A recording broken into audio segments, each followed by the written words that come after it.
Once upon a time, in the quiet cradle of a fog-kissed valley, a girl named Lyra lay tangled in sleep, her brow furrowed by dreams. Not the ordinary kind, the soft nonsense of drifting clouds or runaway shoes, but dreams heavy with silver light, glowing petals, and whispering voices that coiled through her chest like vines. Each night, the same garden appeared. Endless rows of luminous flowers glowing against velvet darkness, petals trembling with soundless sighs. The air always shimmered, as if starlight had soaked the soil itself. And always, just before she woke, one voice rose above the rest. A woman's voice, warm and cracked like dried leaves, calling her name. Lyra had never seen such a garden in the waking world. Her village was made of stone and silence, hedged by pine trees that kept secrets instead of sharing them. She was the orphan girl who lived with a kindly candlemaker, helped the school children with their letters, and walked alone after dusk. There was nothing magical about her life, nothing glowing, except the dreams. At first, she tried to ignore them, tried to convince herself they were just stories stitched together by loneliness. But the dreams grew stronger. She could feel their scent clinging to her clothes when she woke. She found herself sketching flower shapes on bread crusts and humming lullabies she didn't remember learning. And then one evening, as the village lay wrapped in sleep, something stirred inside her. Pull. Gentle but urgent. Like the garden itself was no longer content to wait for her dreaming. So Lyra rose from her cot, barefoot and breathless, and stepped into the night, toward the forest that no one entered, and the garden that should not be real. The forest loomed like a slumbering beast, its tall pines huddled together in silence, cloaked in a mist that curled low to the ground. Lyra's breath puffed into the cold air, but she didn't shiver. The pull in her chest guided her feet along a path that wasn't there the day before. Soft moss, strangely warm underfoot, forming a faint trail between the trees. It was as if something unseen had swept the forest floor clean just for her. She walked without question, without fear, as if she'd done it 100 times in her sleep. Moonlight filtered through the branches in dappled beams, each step revealing more of a trail glistening with dew that shimmered like fallen stars. Somewhere in the distance, an owl called out, not a warning but a welcome. As she ventured deeper, the familiar sounds of night faded. No wind, no rustling leaves, no insects. Only the hush of breath and the occasional murmur, like a voice trapped inside the bark of the trees. Lyra felt watched but not threatened. Not quite. The trees grew stranger the farther she went. Some bent in impossible curves, others held blossoms she'd never seen. Delicate, glowing veins tracing across petals that pulsed faintly with light. She reached out to touch one, but it recoiled before her fingers met it, shuddering like it was alive. Then, just as she thought the trail would vanish altogether, the forest opened into a clearing so sudden, it stole her breath.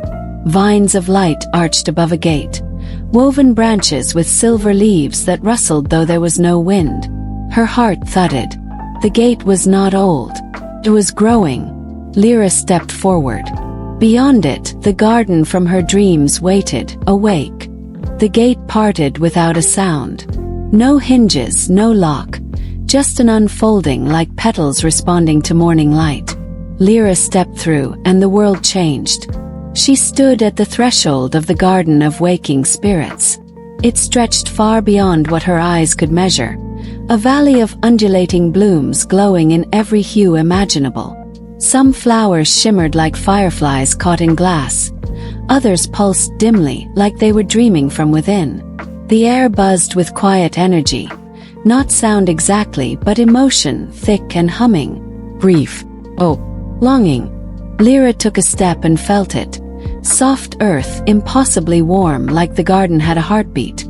Each flower turned slightly as she passed, petals swaying in her direction, curious. They whispered, not in any language she knew, but in layered tones, like thoughts carried on wind, brushed gently against her ears. She reached out to touch a glowing blue bloom. It quivered, and the whisper sharpened into something clearer, warmer. A memory, no, a wish, a child's voice. I wanted to see the sea. Just once. Lyra gasped and stepped back. The flower dimmed. Around her, others stirred in response. She wandered deeper. Each step revealed clusters of spirits hovering faintly above their flower, their forms translucent, some old, some young, some barely more than a shimmer of light. They didn't speak with mouths but watched her with knowing eyes. Some smiled. Others wept silently. And then she heard it. A voice not from the air, but from inside her. Lyra! A turn. Across the field, where silver blossoms met moonlit mist, stood a woman. Familiar not from memory, but from her bones. Her voice was a part of Lyra. Her shape a shadow Lyra had never stopped searching for. It was her mother. Lyra didn't run, though her heart thundered like she had. She simply walked slow, certain steps, toward the figure bathed in mist and moonlight. Her mother stood still, as if waiting for a moment that had long been promised but never guaranteed. The closer Lyra came, the more the woman's features sharpened. Soft brown eyes, a smile half sad, half proud, and hands folded gently in front of her, like someone guarding a delicate truth. She wore no crown of light, no divine aura, just a threadbare shawl, the one Lyra vaguely remembered clinging to as a toddler. Lyra stopped just a breath away. Her voice caught in her throat, not because she didn't have words, but because all the words felt too small. Her mother spoke first, but her lips didn't move. The voice unfolded inside Lyra, quiet and clear. You found your way, little flower. 1,000 questions pressed forward, but only one came out. Why are you here? Her mother smiled. Because I left something behind. We all did. She gestured to the garden around them. This place. It's where spirits come with the wishes they couldn't fulfill in life. Every flower is a wish we're still holding on to. Some simple, some sacred, but none finished. Lyra glanced around, the whispers swelling again. Gentle pleading, unfinished melodies, names spoken like prayers. Her mother's flower glowed faintly. The garden is fading. Too many wishes unanswered. If it withers, those memories, those pieces of us, will vanish. Lyra looked back to her. What can I do? The spirit took Lyra's hand. Not warm, not cold, but comforting. Anchoring. You can help us bloom, Lyra. One by one. Before the petals fall. And just like that, Lyra understood. She had entered not just a garden, but a promise. The garden seemed to inhale around her, as if the very soil had been holding its breath for this moment. Lyra stood still, hands still cradled in her mother's spirit light, and felt something bloom inside her chest, equal parts wonder and dread. She wasn't sure how to help a spirit bloom, or what it even meant, but her mother simply nodded toward the nearest path, lined with soft amber flowers that pulsed like quiet lanterns. They're waiting. All of them. Lyra hesitated. But I'm just me. Her mother's eyes crinkled with a sadness that didn't sting. That's exactly why you're the one who can help.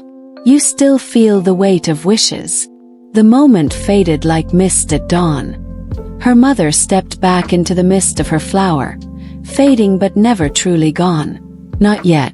So Lyra took a breath and followed the glowing path.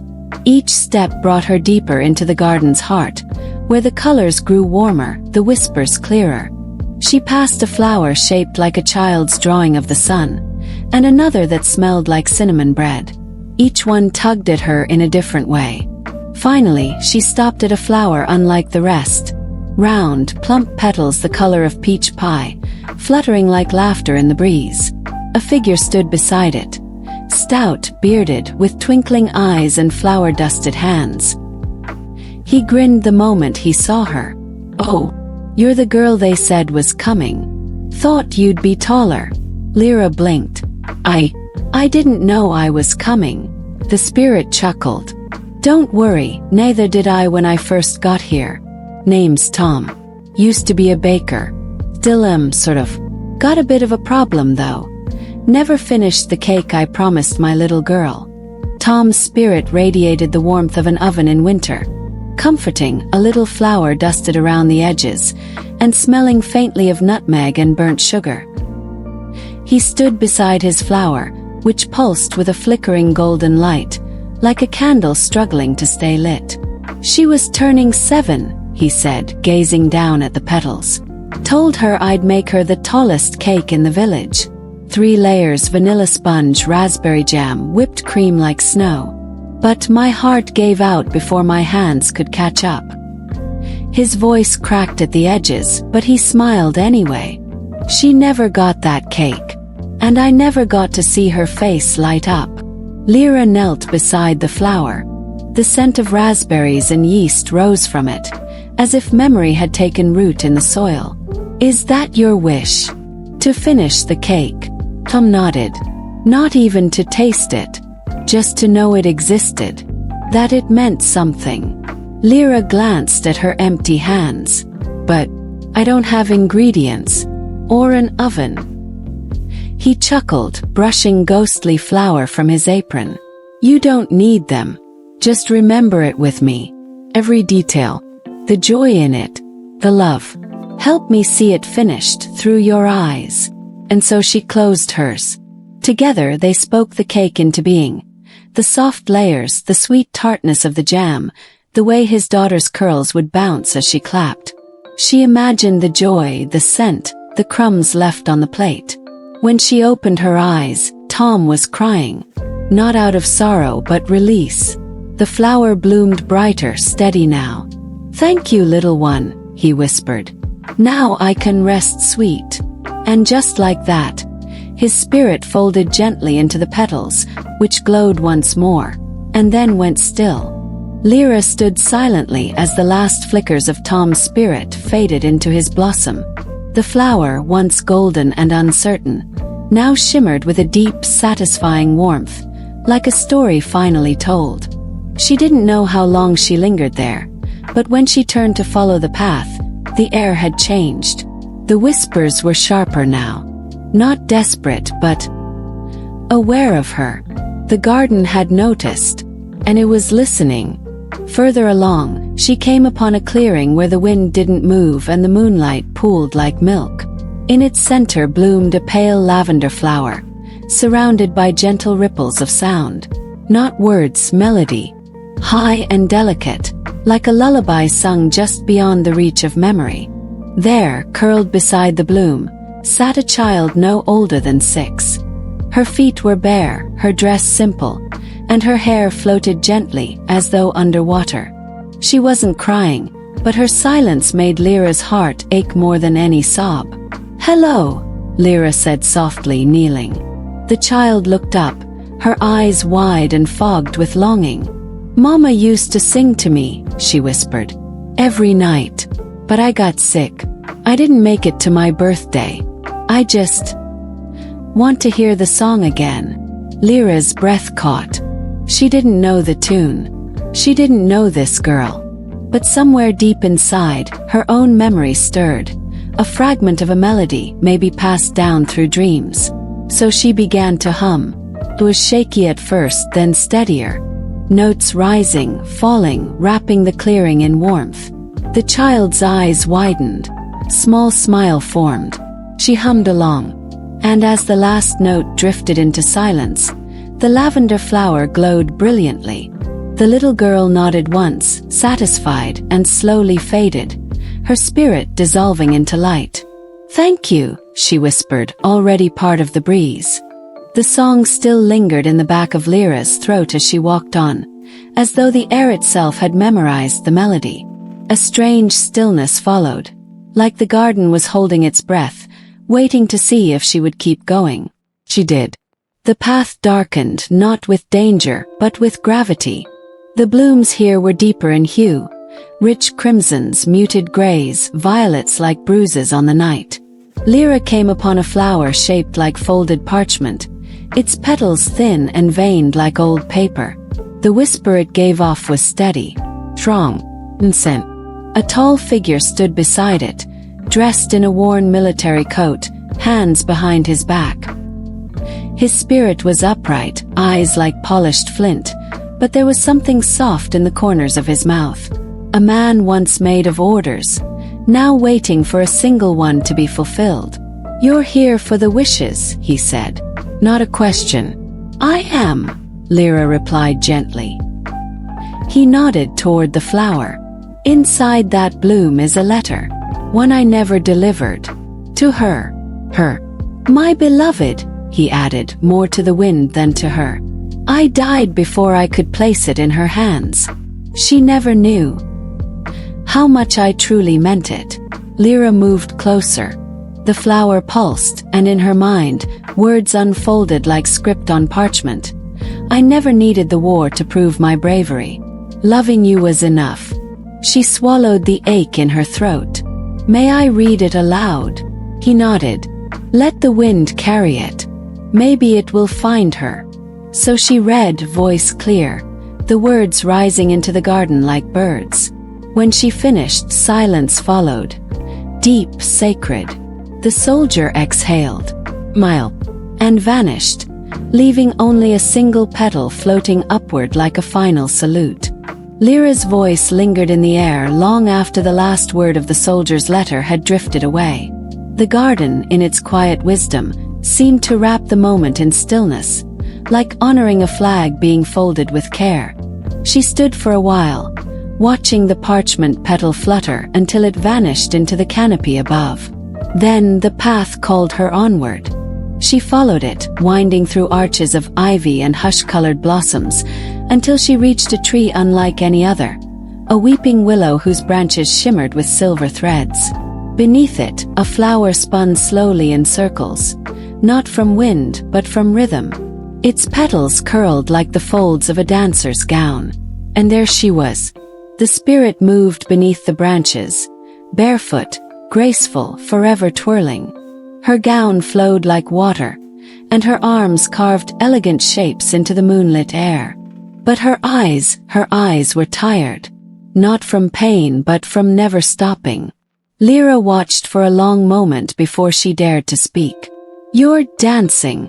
The woman smiled mid-turn, trying to finish the final piece. "The last dance I choreographed. I died before I could perform it." Lyra sat quietly, the willow's leaves brushing her shoulders. "Have you been dancing ever since?" "Yes," the dancer said. "But something's missing. I always imagined someone watching, someone who'd see it, understand it. Not just see, but witness." Lyra's heart caught. "Then I will." She stayed still, utterly still, as the woman danced. Every movement, every breathless pirouette, Lyra followed with wide, reverent eyes. And when the final movement fell like a curtain's close, the flower at their feet flared with silver-blue brilliance. The dancer bowed, smiling through grateful tears. "Thank you," she whispered. "Now it's complete." And with one final graceful turn, she was gone.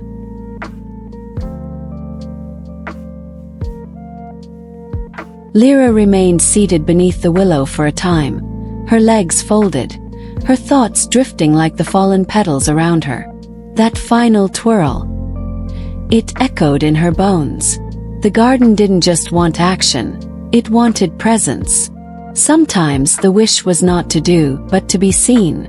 She stood slowly, brushing shimmering leaves from her shoulders, and continued down the now familiar glowing path. The garden seemed lighter somehow, like it was exhaling. But not every flower greeted her with warmth. She reached a bend where the blooms thinned out and shadows grew longer. The flowers here flickered like dying stars, their petals curled inward, unsure if they wished to open again. The whispers were quieter now, not from peace but hesitation. One flower in particular caught her eye. It looked wilted, yes, but stubborn. Its light blinked in uneven pulses, like it was trying to remember why it was lit in the first place. Lyra knelt. "Hello." "Nothing." She reached out, but her fingers stopped just short of the bloom. Something in the air bristled. Not anger exactly, more like reluctance. Then a whisper, not from the flower but the garden around it. Some wishes stay quiet for a reason. Lyra turned. No spirit stood nearby. Just the garden itself, speaking through rustling leaves, quivering petals and curling vines. She looked around. All the fulfilled wishes, the cake, the lullaby, the letter, the dance, had made the garden brighter. But others remained dim. Still waiting. Still doubting. For the first time Lyra wondered, what happens to the wishes that can't be fulfilled? Not because they're forgotten, but because they are impossible. She walked on slower now, the weight of that question growing with each step, until the path curved again, and another flower waited, half hidden beneath silver moss.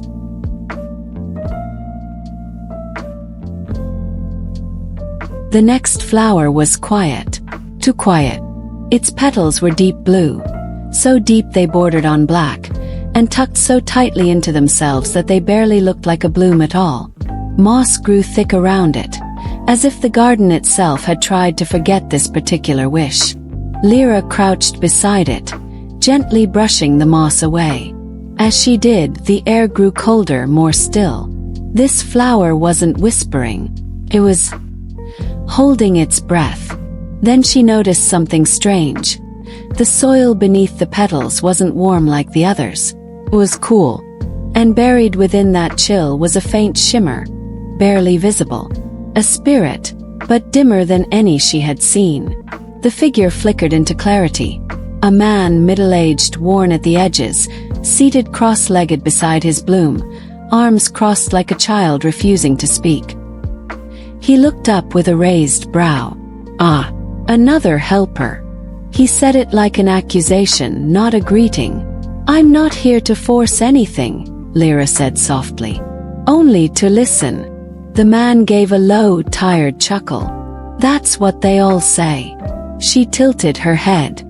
You don't have a wish. Oh, I have one. I just don't believe in it anymore. Lyra waited. I wanted to make amends. With someone I hurt. But I died before I could even begin. And now, it's too late. She's gone. I'm here. The apology. It means nothing now. His voice wasn't angry, it was hollow. Like someone who dug too deep and found nothing. Lyra didn't try to fix it. She just sat beside him, quiet. And after a long silence, the flower flickered slightly. Not bright, not healed, but seen. And somehow, that was enough to keep the petals from closing entirely. Now, the silence between Lyra and the regretful man stretched, heavy yet strangely respectful, like two people sharing a bench at a long-forgotten train station. Eventually, the man gave a tired nod. You didn't try to solve me, he said. That's rare. I didn't come here to fix anyone, she replied gently. Only to help them be heard. His smile was faint, more in his eyes than his mouth. And then, without flourish or farewell, he faded. Just a soft unraveling of light like dust caught in a sunbeam. The flower remained dark, but Lyra noticed something new. It no longer curled inward. One petal had relaxed. Slightly. She continued on, her steps now softer than before. The path bent toward a stream that barely moved, its surface glassy and thick with floating petals. On its far bank, tucked between two slanted trees, was a flower so tightly surrounded by thorns that it looked imprisoned. Next to it stood a girl of about Lyra's age. Her arms were crossed, and her gaze was sharp, not with cruelty but fear. Her spirit flickered between solid and transparent, like she hadn't quite decided if she wanted to stay. You shouldn't be here, the girl snapped. Lyra blinked. Why not? Because I don't want anyone touching my wish. I locked it away. She gestured to the flower, where a small, rusted box sat nestled among the thorns. No one's opened it. Not even me. Lyra approached slowly. What's inside? I don't know, the girl said almost too quickly. I was afraid if I opened it, I'd remember something I didn't want to. Lyra sat down. Maybe you don't have to open it today. Maybe you just need someone to sit with you while you think about it. The girl didn't answer, but she didn't leave either. The two girls sat together in silence, facing the thorn-wrapped bloom and its mysterious box. The spirit girl didn't fidget or look at Lyra. She just stared at the box as if it might leap open and bear its contents without warning. Lyra didn't press. She'd learned that not all healing came from tugging at knots. Some came from simply sitting still beside them. Eventually the spirit spoke, voice small and wary. I think it's something I lost. Or maybe someone I lost. But every time I get close to remembering, it hurts. Lyra nodded slowly. Sometimes we hide the hurt because we think it will swallow us whole. The girl's eyes shimmered. What if I don't like what I remember? Then you don't have to remember it alone. A long pause followed. Then slowly, so slowly it seemed the air itself dared not breathe, the girl reached forward. Her fingers trembled as she touched the box. Didn't creak. Didn't resist. Simply opened. Inside lay a faded ribbon, child's drawing, and a name scrawled in shaky handwriting. Anna, sister. I forgot her, the spirit whispered. I forgot my own sister. The garden pulsed gently, as if exhaling sorrow and relief all at once. Lyra touched the edge of the ribbon. You remembered now. And that's enough. Tears slipped down the girl's cheek as the thorns retracted into the earth. The flower bloomed wide, releasing a soft, warm glow that smelled like chalk and apple juice. The spirit looked at Lyra with watery gratitude. Tell her, I remember her now. And then, with a deep sigh like a lullaby being put to rest, the girl faded into petals and drifted upward, gentle, free. Lyra stayed behind, hugging the ribbon close. Lyra walked on, the ribbon tied gently around her wrist, a soft reminder of the memory reclaimed, of the girl who'd finally unlocked her box. But the garden was shifting now. The soft murmurs had grown louder, not desperate but urgent, like a clock ticking toward midnight. The air felt heavier, the path less certain. Vines that once fluttered now trembled. Petals curled inward as shadows lengthened. And above it all, the sky had begun to darken, not with night but with storm. The whispers changed too. No longer isolated thoughts, but overlapping murmurs. Confused, distressed. She came to a clearing where dozens of flowers had dimmed, their colors dulling like paint left out in the rain. Some petals had already fallen. In the center stood a towering lantern atop a stone pedestal. Once bright, it now flickered like a failing heartbeat. Beside it waited a spirit unlike the others. Tall, draped in robes of ivy and smoke, eyes glowing with ancient sorrow. You've awakened many, he said, voice deep as thunder. Lyra stopped a few steps away. Are you the garden's guardian? I am its flame keeper, he replied. I keep the light steady so wishes may find time. But the garden is weakening. Lyra looked around. The withering, fading. Why? She asked. Because not all wishes can be fulfilled. And when too many remain unanswered, the garden forgets how to hope. Lyra's chest tightened. Can't we still honor them? Even if we can't fix them? The flamekeeper studied her. That is the question. If a wish cannot bloom, can it still be beautiful? He gestured to the lantern. The final light dims. Your journey is not just for the others now. It leads inward. Inward. He nodded. You must find your own flower. It waits for you.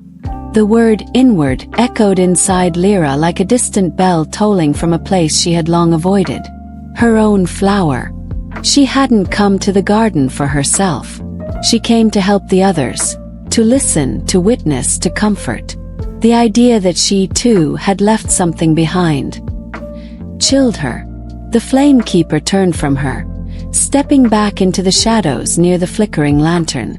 "The path will open when you're ready," he said. Not a moment before.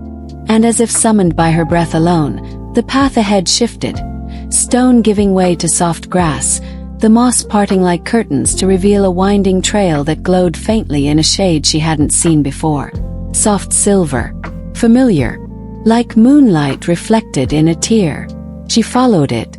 The path grew narrower, the air thinner. No other spirits were here. No flowers called out. It was quiet. Not the peaceful quiet of rest, but the solemn hush of memory about to surface. At last, in a secluded glade surrounded by white-barked trees, she saw it. A single flower, floating inches above the ground. It bore her name. Her real name, the one only her mother had spoken. The one she hadn't heard since she was very small. She stepped forward, hand trembling. As she neared, the petals opened slowly. Inside was not a memory, or a vision, or a scent. Inside was a wish. Hers. Unspoken for years. Buried so deeply she hadn't even known it was still alive. A simple whisper. "I want her back." Lyra fell to her knees. Tears came quickly, not out of surprise, but recognition. The wish hadn't faded. It had waited. And now, it bloomed only for her. Lyra knelt in front of her flower, the silver petals trembling in sync with the storm now grumbling in the sky above. It was a beautiful bloom, luminescent, fragile, and achingly familiar. But the wish at its center remained unchanged. "I want her back." A wish that could never come true. Not in the way she wanted. Not in the way a child cries for a mother in the dark. The garden didn't lie. Didn't promise miracles. It simply revealed what had always been there, buried beneath breath and bone. And Lyra had carried this wish for so long, she hadn't realized how heavy it had grown. She sat in the grass beside the flower and whispered to it, voice raw. "I know you can't bring her back. Not really. But I didn't come here to let go. I came here because I never could." The petals fluttered, not in sadness, but understanding. Around her, the trees leaned closer, the wind now less like a threat and more like a song playing from another room. The flower pulsed once, slow, steady. And then, something shifted in Lyra. She stopped holding the wish like a command and began to hold it like a memory. Her mother's laugh. The shawl that always smelled like lavender. The way she'd tuck Lyra's hair behind her ear without saying a word. Not gone. Not forgotten. The garden didn't need her to give the wish up. It only needed her to let it be. To stop fighting the impossible. To let the wish rest. And so she did. Lyra laid her hand gently on the flower's stem. "Thank you for waiting for me." It glowed in response. Soft, slow. Still silver. But now no longer trembling. The silver flower closed slowly, not in sadness, but in peace, like a book finally finishing its last page. Lyra sat still beside it, the hush of the grove settling gently around her. She hadn't let go of her mother. She hadn't stopped wishing. But she had accepted that the wish didn't need to come true to be meaningful. It simply needed to be honored. And now it had. When she rose, the storm above had paused, hovering like a held breath. The garden wasn't shaking anymore. It was waiting. As she retraced her steps, Lyra noticed something subtle but powerful. The withering flowers had stopped dimming. Some still lay curled, others remained unopened, but none looked forgotten. The garden had begun to hum again, not loud, not triumphant, but steady. Like a heartbeat that had remembered its rhythm. She returned to the flamekeeper, who stood beside the great lantern. "You found it," he said. Lyra nodded. "I didn't fix it. But I understood it." The flamekeeper's expression softened. "That's all a wish truly wants. To be seen for what it is, even when it cannot bloom." He gestured to the lantern. Its light had steadied. Not brilliant but sure. "Because of you, it will hold a little longer." Lyra stepped closer, peering into the flame. Inside, she glimpsed fleeting shapes. Petals, faces, laughter, tears. 1,000 memories dancing in the firelight. "You won't stop fading completely, will you?" she asked. The flamekeeper shook his head. "No garden lasts forever. But you've given us time. And in time, even the unfulfilled can rest." Lyra nodded, not because she was ready to leave, but because she finally understood that she could. And just then she heard it again. Her mother's voice, carried not by spirit but by breeze. "I'm proud of you, little flower." Lyra closed her eyes, letting the voice wash over her. Not grasping for it, not chasing it, but welcoming it like the warmth of sunlight after a long night. She didn't need to look for her mother anymore. She had found her, not just in the garden but in herself. The flamekeeper stepped back into the shadows, leaving Lyra alone with the lantern. It flickered once more, brighter this time, then settled into a calm, pulsing glow. The garden around her echoed with new softness, petals rustling like distant applause, branches swaying with approval. She turned and began her walk back through the paths she had once stumbled into. The flower that held Tom's cake now glowed like a kitchen window at dusk. The lavender bloom of the lullaby girl sparkled like morning dew. The soldier's parchment petal had drifted down and now lay nestled among clover, safe. The dancer's willow had grown taller, its branches no longer drooping in fatigue, but curving in grace. And even the locked box, now open and empty, remained cradled in thorns no longer sharp, just watchful. Not all flowers were glowing. Not all spirits had found peace. But the garden no longer felt frantic.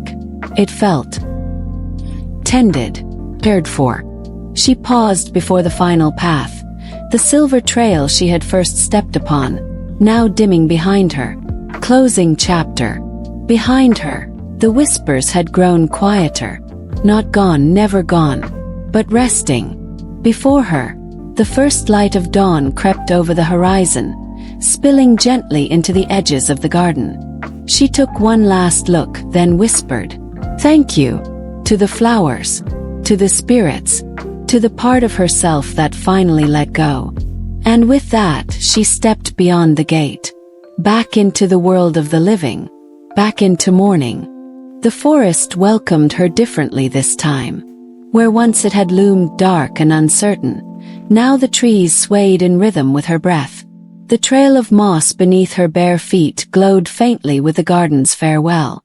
Lyra moved slowly, not because she was tired, but because she didn't want to disturb the quiet magic that still clung to her like morning mist. She looked back once, hoping to catch one final glimpse of the gate. But it was gone, vanished beneath the folds of the forest, hidden once more from the waking world. The garden of waking spirits had returned to its slumber, but it had left something behind. Lyra didn't feel different at first. Her hands looked the same, her breath still clouded in the dawn air. But inside something had shifted, like a thread pulled tight had finally loosened, not unraveled, just no longer straining. As she walked back through the thinning trees, the village came into view. Rooftops just beginning to glint with early light, smoke curling gently from chimneys. The ordinary world as it had always been. But she had changed. She passed the candlemaker's home and paused at the door. The scent of wax and lavender wrapped around her like a memory. Inside, the day had not yet begun. But Lyra knew that it would, just as it always had. She placed her hand on the wood and smiled. And then, without fully understanding why, she began to hum. Lullaby. A tune not entirely her own. One gifted, one remembered.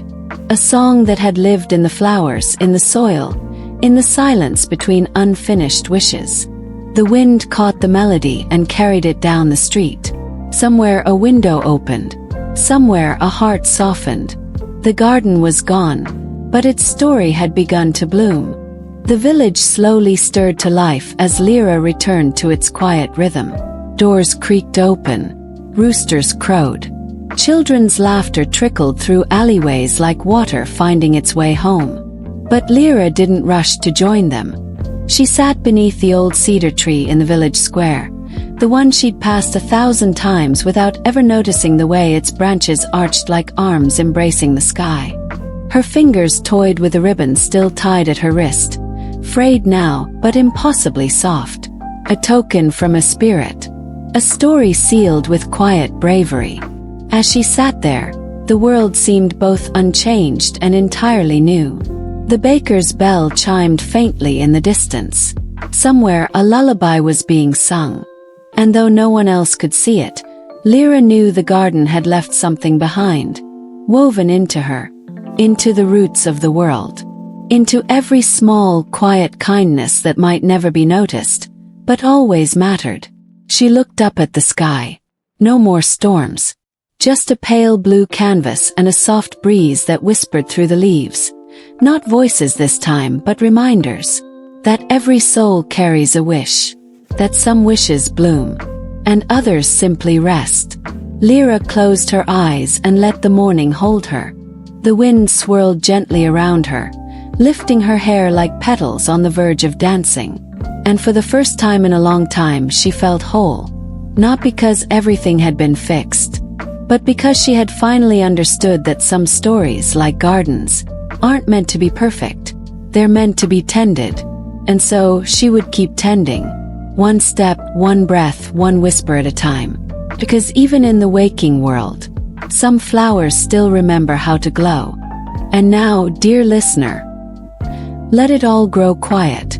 Let the wind in your thoughts soften into a breeze, rustling gently through silver leaves and starlit branches. Let the glow of Lyra's garden fade gently behind your eyes, petals closing one by one like tiny goodbyes that don't need to be spoken aloud. You've walked alongside spirits, listened to their songs, shared their sorrows and seen their hearts. And maybe, just maybe, you felt a bloom of something small but precious within your own chest. Memory, wish, name. You don't need to carry it like a burden. Just let it rest beside you. Let it be. Tonight, the world beyond your window is hushed, and the sky holds every star like a lullaby you haven't yet heard. Your breath slows. Your shoulders ease.